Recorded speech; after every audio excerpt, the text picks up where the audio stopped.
Welcome back. Wait a minute, what just happened? Hello? Huh? What? Welcome back to the Dave Decay Show and Horror Month 2019. We are back again. Once again, I am Professor So-and-so with Dave Decay and Spookarilla. And we're doing the next team up of all the Universal monsters from the entire Universal Monster universe all together in one movie, right? It's all the Universal monsters except for Invisible Man and except for Creature from the Black Lagoon. and the Creature from the Black Lagoon, because he hasn't even been introduced yet. That's not completely true, Spookarilla. I mean, the Invisible Man could have been in this movie. You just didn't see him. That's true. Oh, the Mummy wasn't in it. Because there was no Tana leaves. And that was really good. That was a really good thing. But there was mold. There was mold. Now, again, here we go. This is a big team up with everybody in it again. Did we say what the name of the movie was? I don't know. I don't think we did. It's House of Dracula. The House of Dracula. Even though it really wasn't the house of Dracula, it was No, actually... it was just some dude's house. Yeah, it was like a doctor's house. But I guess if they called it the house of some weird doctor, it wouldn't be as good. It was the house where Dracula visited one time. You know, I thought the beginning of this movie was pretty funny. The guy's sitting there just snoozing in his chair, and he wakes up and freaking Dracula's standing there, and he's like, what are you doing here? It's like 5 o'clock in the morning, dude. And he's like, well, you know, I just decided to come in because I want to talk to you. I don't care what time it is. When I saw that, it did scare me. I was like, whoa, Dracula's standing right there. He just showed up at 5 o'clock in the morning. I mean, if I woke up and Dracula's standing there, I'd be like, whoa, dude. You know, it's 5 o'clock in the morning, right?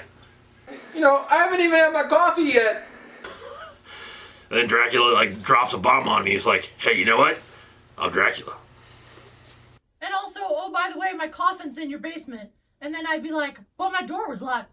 And then you're like, well, let's just pretend, since you don't believe in supernatural stuff, that your door was unlocked. And that's how I got my coffin in here. Don't worry about it. Yeah. Also, I'm going to go get my coffin and sleep because I'm a vampire. Bye. Yeah. And then basically he wanted the doctor to cure him of all of his vampirism. And then the Wolfman shows up. Even though he was shot with a silver bullet in the last film, he just kind of shows up at the doctor's house saying, you know what? I need you to get rid of my wolfism. Yeah, he was waiting out in the waiting room while Dracula was in the other room. I got a couple questions. First question. How did all these monsters find out about this doctor and his apparently world-renowned ability to cure supernatural monsters? Is he, like, advertising? It doesn't matter. My second question. I forgot what it was. Hang on. It doesn't matter. It does matter. I think they looked him up in the phone book. Yeah, probably. Oh, my second question. Do you think that Dracula actually wanted to be cured? Or was he just doing a whole fake out because he wanted to get that nurse? Yeah, that is kind of weird. I didn't understand that really, because it's like he wanted not to be a vampire, but yet he's using his eyeball hypnotism to hypnotize this nurse to fall for him. But then it's like, at the same time, he didn't want to be a vampire. I'm like, what was going on? I think it was a trick. And once again, we have a hunchback character in this movie that also wants a new body. And the doctor, once again, promises her a new body. But then it says, well, you'll just have to wait because I have to fix Dracula and the Wolfman first. Meanwhile, he's going crazy because they go down below his house into the caves and find Frankenstein, who apparently floated there from the quicksand through a big hole or something. I didn't know quicksand moved like that. Now, as a man of science, I was going to ask you that. So is that how quicksand works? I mean, if there was a hole inside of a cave and there was quicksand above the hole, why would the quicksand not just all drain out of the hole and then there would be no quicksand? Because it would be all down the hole. Maybe it happened when they started digging up the mummy. Maybe. Maybe there was a crack in the earth and the quicksand just kind of went through and sucked him down the drain. Even though this movie doesn't take place when the last Mummy movie was made, because the last Mummy movie took place 25 years after the last Mummy movie. Do you know what the answer to that is, Professor So-and-so? What? Don't think about it too much. Just don't worry about it. I thought it was science. It's science. No, it's just don't worry about it. Don't think about it, because clearly the writers didn't think about it either, so you're not supposed to. And then Boris Karloff's character was bones. I mean, there was just bones. He was a skeleton. He turned into a skeleton. Apparently the quicksand eats right through your body except for your bones, and doesn't touch a damn thing on Frankenstein. Or the monster maybe got hungry and just ate him. Also a possibility. Licked him clean. It's good eating. Cannibalism. It's science. So, therefore, after that, I don't know what therefore is, but after that, so the Wolfman wants to get cured, Dracula wants to get cured, everybody wants to get cured, and then Frankenstein's monster's there. He don't want to be cured. I don't even know why he's in this movie. It's probably the worst movie that the Frankenstein monster has been in. There's absolutely no reason for him to be in this movie at all, whatsoever. Zero. You know why he's in this movie? I can tell you. So they could put him on the poster and sell movie tickets. That's literally it. That's the only reason. The doctor does a transfusion and gives himself some of Dracula's blood, so that he suddenly starts to take on some Dracula traits, and Dracula somehow disappears from the movie. So now he's part Dracula, and he's also going crazy, much like the Boris Karloff character from the last film, and the mad scientist from the film before that. He's going crazy. He has to resurrect the Frankenstein monster. I thought that Dracula was the one who injected his blood into the doctor. He did. Yeah. You said the doctor injected Dracula's blood, but Dracula's actually the one who did it himself and put his blood inside the doctor, and I don't really understand why. It doesn't matter. I think it was another switcheroo. So what happened to Dracula? I don't even remember.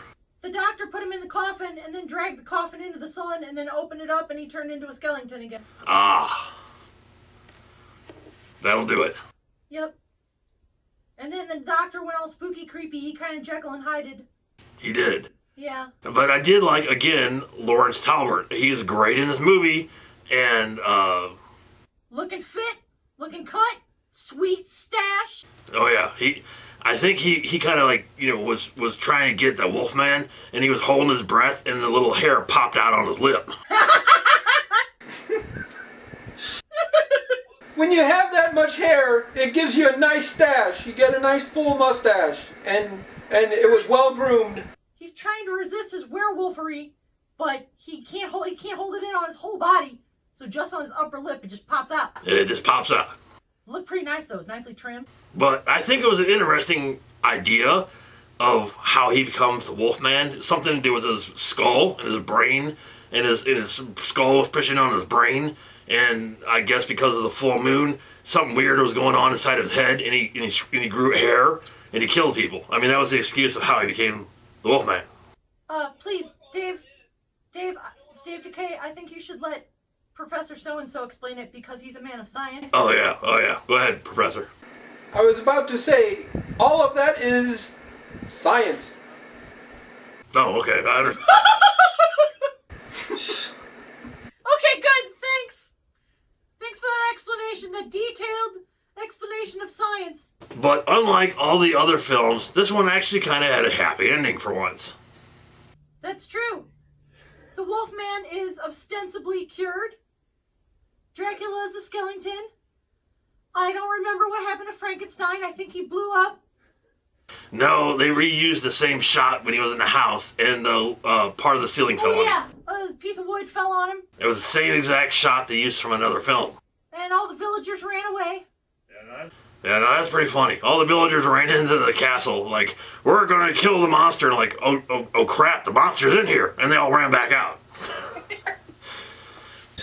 I also liked the the brother, the one brother, I can't remember his name, the character's name, but he was much like Gabi from the Mummy, the last Mummy movie, The Mummy's Curse.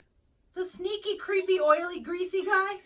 The little weird Peter Lorre-like character. Oh yeah, that guy was just weird. I don't know what was up with that guy. I was there with my brother, and he killed my brother. That guy was weird. Overall, once again, I enjoyed this movie. I thought it was a good movie. It was a lot of fun, and I liked, again, all the vampires. I thought that, once again, Dracula was played by John Carradine, which I thought he did a really good job. And, of course, Lon Chaney did a great job as the Wolfman. And I kind of like Glenn Strange as Frankenstein. Even though he doesn't do anything in these movies, Frankenstein's monster, I mean, he's only in these movies for like 5 seconds. So, I don't know. But anyway, I'm going to give this film a 4 out of 5. I really actually enjoyed it.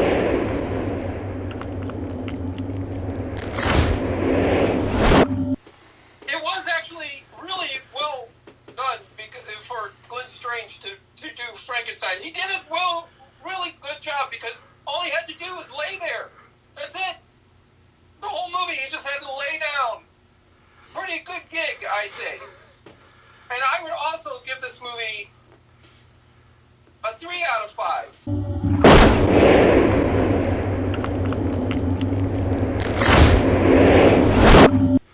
I enjoyed the film, but I don't think it was as good as the other team-ups.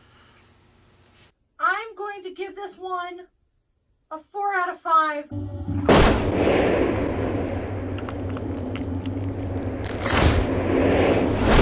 I thought it was really great, better than the other team-ups. Again, all the individual parts of it were really great. The Wolfman story was the strongest part of it, as usual, and the Frankenstein part was the weakest part, as usual. But overall, I think the quality of the overall movie made it good enough to even get past the bad Frankenstein stuff.